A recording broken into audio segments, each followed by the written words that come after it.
Hi, my name is Michelle. This is my channel where I am documenting my journey with stage 4 triple negative breast cancer. And this is my after treatment number 1 of Trodelvy video.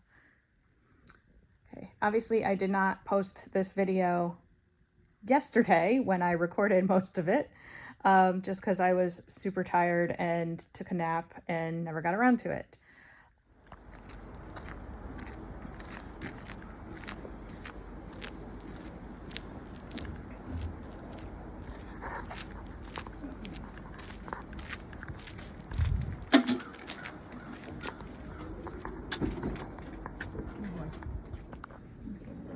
Really nice big breath, okay? 1, 2, 3, inhale. Exhale and breathe normal. Oh yeah, Kenny. It's really not that bad. Oh, my cousin. Perfect. It's working. Always say yes to the warm blanket. First treatment down, only a little excitement. So my first day went off pretty much with, I won't say without a hitch. I had one mild reaction right when we first started the Trodelvy. So my appointment was 9:45 in the morning for a blood draw and then 10 o'clock for the treatment, which they told me was a 4-hour block of time. I didn't leave until just about 5 p.m., so I was there for closer to 7 hours altogether. So definitely, if you're looking at starting Trodelvy, allow the whole day, which is actually what they told me over the phone. Just plan on being there for the whole day. They do it really slow. They want to make sure they're monitoring you for any side effects and so forth. So my pre-meds, just as a summary, I had something called Aloxi, which I had with my prior treatments. That's an anti-nausea medicine. I had 0.25 milligrams in the IV of Aloxi and 130 milligrams IV of another drug that's an antiemetic called Cinvanti. That one has a bad taste. It tastes almost like the aftertaste of like a protein shake that's really got a strong protein flavor, or like an Ensure or a baby formula type taste, but it tastes like that aftertaste that goes in your, it's funny because it's in the IV, but you taste it in your mouth. So she had me suck on, I have some sugar-free stevia hard candy that I sucked on during that, and that made it better. I'll put an Amazon link below for these. Then I also got orally 12 milligrams of Decadron, which is dexamethasone. That is a significant dose of steroids. For me, who's someone who monitors how many steroids I take on a daily basis, 12 milligrams of Dex is a lot of steroids, but they give that to everybody. So that's what we're doing. Our plan is for me to take what they give everybody and then updose if I have low cortisol symptoms, take extra steroids at home that I normally would. And that's instructions from my endocrinologist. This is all being monitored and supervised by everybody. So that morning, so when I woke up that morning, I took my normal morning hydrocortisone, 20 milligrams at 6 a.m. And then my next steroid was this 12 milligrams of dexamethasone. They also gave me 650 milligrams of Tylenol, 10 milligrams of Zyrtec, and 20 milligrams of Pepcid. That's the standard pre-meds that they give everybody. And they wait a half hour. They also gave me 500 milliliters of saline, NaCl.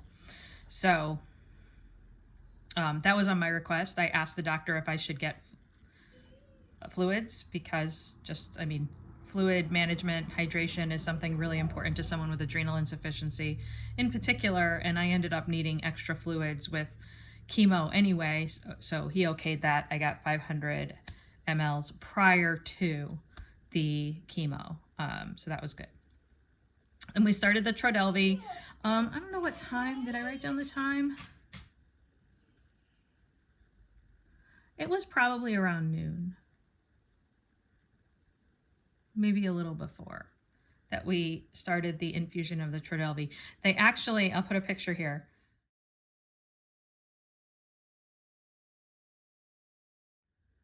because I did take a picture. They put the bag of the chemo that looks like, just a standard IV bag.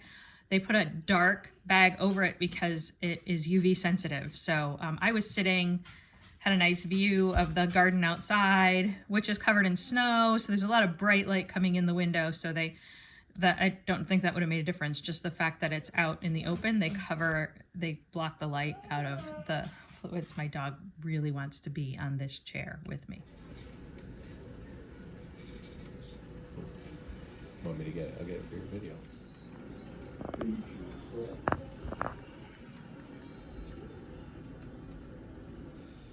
About, I don't know, 10, 15 minutes in, they said it was, in the notes it says at the 35 ml mark, after it had infused 35 ml, I started to have some side effects, and they told me to watch for things like, the standard things you would think of with an allergic reaction, like having a difficulty talking, itchiness, a rash, your tongue swelling, anything like that. It wasn't like that. The other things they told me to watch for were like almost GI symptoms. So like cramping in your abdomen, or the feeling of like urgently needing to use the bathroom or anything like that. And I started to kind of experience some cramping in my abdomen.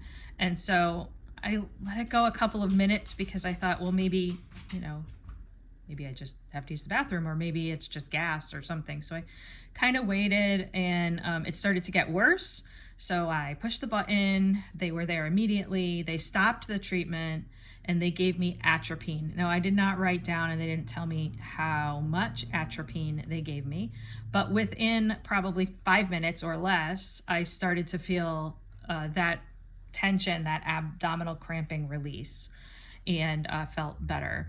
They waited a half hour, we restarted treatment, and that symptom did not come back after the atropine. So going forward at my next treatment, atropine will be part of my pre-meds. The rest of the treatment went off without a hitch. I didn't have any issues at all. I finished it. I started to fall asleep, actually. We were watching the U.S. women's hockey team beat Canada, and watching U.S. versus Canada women's hockey.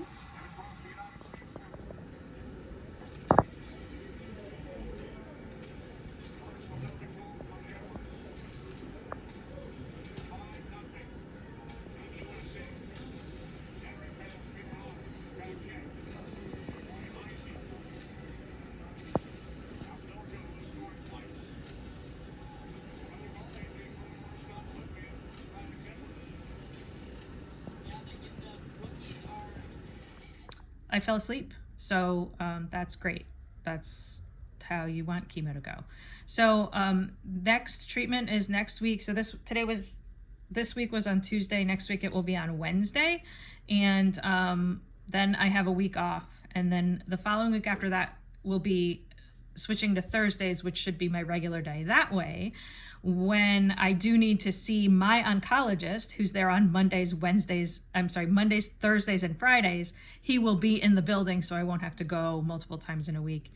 Well, after March, because I already have an appointment scheduled with him on a Monday in March. So that was the idea anyway, was to shift to a day when he would be available to see me if needed, or when I need those appointments, because I will be checking in with him periodically.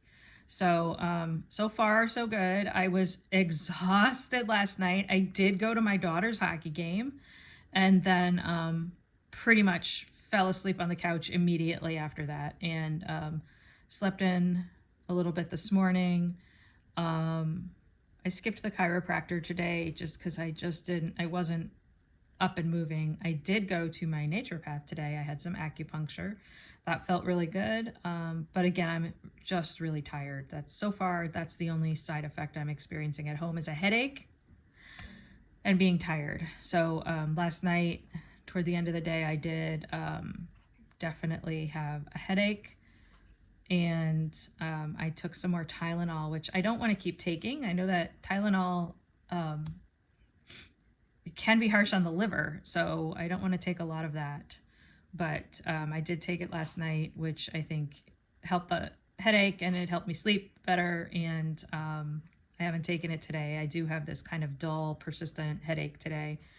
What I did take was some Rocasa relief drops. So Rocasa relief drops is what I'm taking for my headache right now, and I think that we'll see if that can help to not need as much Tylenol or any other medication that would need to kind of filter through my liver. And I'm also taking liver support for now. That's really all I've taken today. As far as supplements go, I paused the supplements the day before chemo and the day of chemo and the day after chemo. So that's what I did this week, and we'll see. I might just do the day before and the day of next week, and then restart everything the day after and see how that goes.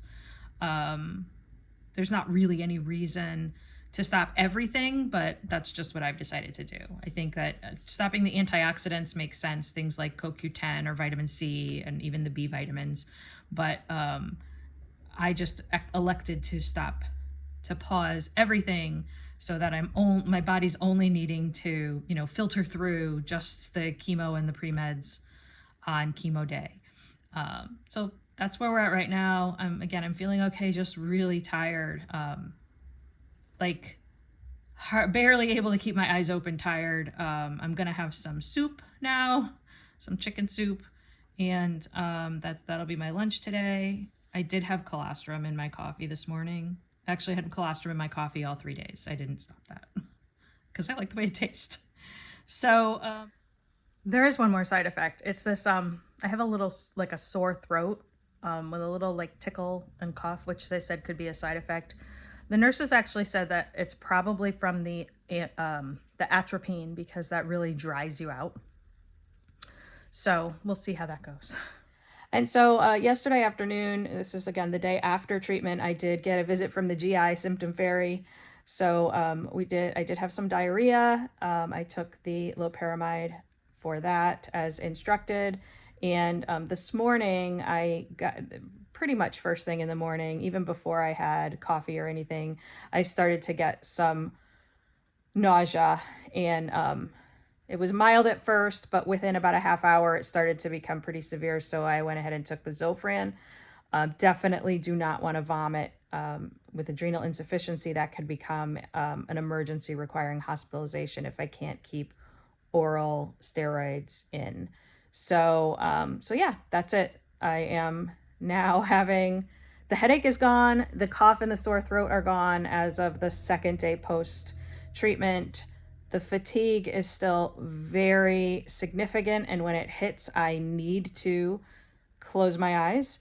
And diarrhea and nausea are certainly a concern, but are being managed well with the medications that they gave me. So doing okay, just not really able to get a lot done. All right. Thanks for watching.